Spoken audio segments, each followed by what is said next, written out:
Hi, I hope everyone is doing really well, and as always, thank you so much for clicking on the video.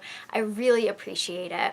Today I am talking about another fad diet with rather an interesting name. It is the werewolf diet. The werewolf diet is a series of fasting patterns that follow the lunar cycle, so the moon's monthly cycle. So the werewolf diet focuses on the importance of the exact moment you begin fasting, and it is supposed to be at the exact second of the new or full moon. So there are two variations of the werewolf diet. The first is called the basic moon plan, and you are only allowed to consume water or freshly squeezed fruit or vegetable juices within a 24-hour time span around at the moment of the full or new moon. This plan is a once a month day of fasting other than liquids, and it's not so bad. It's not a totally horrible, life-shattering practice to once a month fast. It's not a big deal. But research shows that whatever you lose during that fasting period, you're most likely to gain it back. So then the second variation of the werewolf diet is called the extended version. So there are 3 phases that the moon goes through every month. The first is the full or the new moon, and this is when you basically do the basic moon plan. So once a month you fast from all solid food, and it's just water and fruit or vegetable juice within that 24-hour time span. There is the waning moon, and this is when you're allowed solid foods, but you have to also incorporate 8 glasses of water every single day during the waning moon, and this is for detoxification. And the last phase that the moon goes through is the waxing moon, and during this phase you are encouraged to, and this is a direct quote, eat less than normal, but not to the point of starvation. And during this phase, you are also not supposed to eat after 6 p.m. So now that you know the 2 versions of the werewolf diet, what are the possible side effects?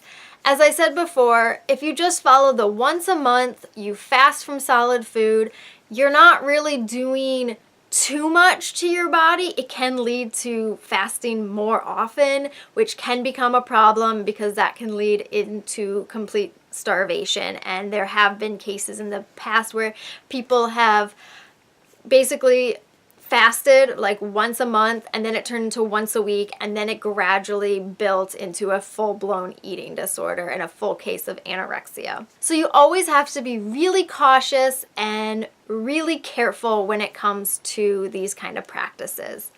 If you follow the extended version of the werewolf diet, you're gonna lead yourself into some more nasty side effects.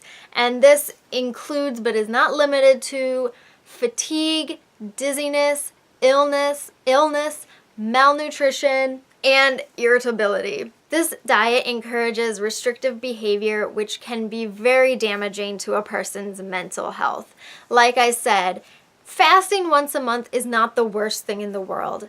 What's bad is when it leads to more often, and then it leads to your fasting more often than you're eating. That's where it becomes really dangerous. So again, you have to be really careful before entering into this type of diet.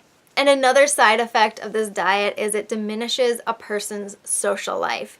Now, this might not sound like a really serious side effect, but honestly, humans are social creatures. We need interaction. We need relationships. It's part of what keeps us alive, are knowing that we have people and that we enjoy people's company. We are social creatures. So a diet that is so restrictive of both food and the ability to hang out with friends, it is actually very damaging for just your mental health and your mental sanity.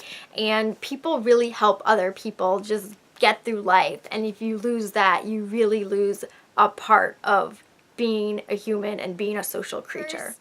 So when I came across the werewolf diet, I was actually a little bit stunned that there was something called the werewolf diet, and I was just like, I have to look into this. What is the werewolf diet? And I was expecting far more gruesome, but that just might be my passion for horror and stuff. It's really fascinating to see what links people will kind of create between a fad diet, like creating a fad diet around the moon.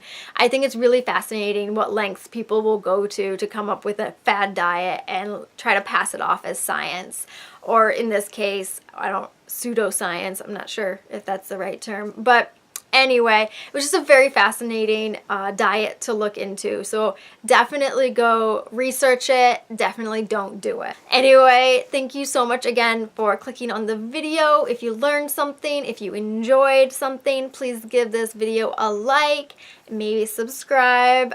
Feel free to leave a comment, a criticism. Any feedback is welcome, and I will see you next time. Bye.